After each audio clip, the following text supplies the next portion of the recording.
जय जय रघुवीर समर्थ. सावधान म्हणता क्षणी नारायण तिथून जो निघाला तो पंचवटी इथे आलाय आणि रथसप्तमीलाच त्यांनी पुरश्चरणाला सुरुवात केली. अहो, त्यांची दिनचर्या कशी होती हो. थोडे थोडके नाही, 12 वर्ष ही दिनचर्या अव्याहतपणे चालू होती. म्हणजे त्या बालवयाचं किती कौतुक करावं. अहो, अनेक तिथे ऋषीमुनी होते, त्यांनी सुद्धा त्यांचं अनुकरण करावं. वास्तविक पाहता वडीलधारं माणूस कोणी नव्हतं, मार्गदर्शक कोणी नव्हतं, पण तरी सुद्धा या बालब्रह्मचार्याचा दिनक्रम हा आखीव रेखीवच होता. पंच उषक्काली उठावं, शौचमुख मार्जनादी उरकून नंदिनी गोदातीरी संगमावर स्नानसंध्या उरकावी. सूर्योदयापासून कमरे इतक्या पाण्यामध्ये उभं राहून गायत्री मंत्राचा नित्य नियमित जप करून प्रथम, नंतर मस्तकी सूर्य येईपर्यंत श्रीराम गुरुपतिष्ठ मंत्र जपावा.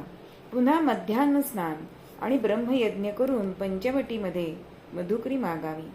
ती भिक्षा प्रभू रामचंद्रांना समर्पित करावी. त्यानंतर तिचे 3 भाग करावे.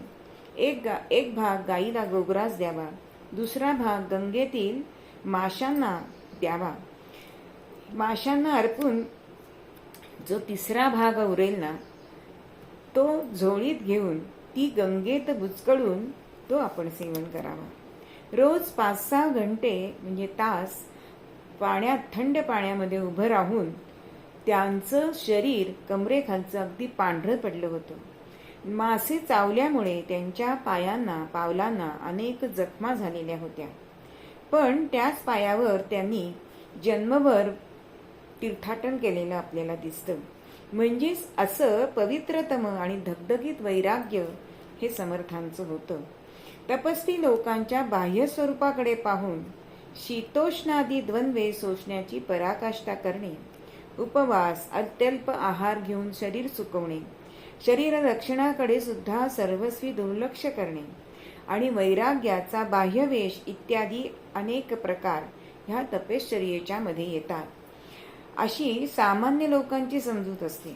परंतु दिनचर्येच्या वरील वर्णनावरून तिलाच पुष्टी मिळायचा संभव आहे.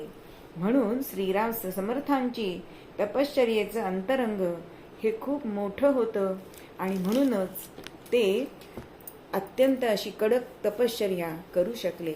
जय जय रघुवीर समर्थ.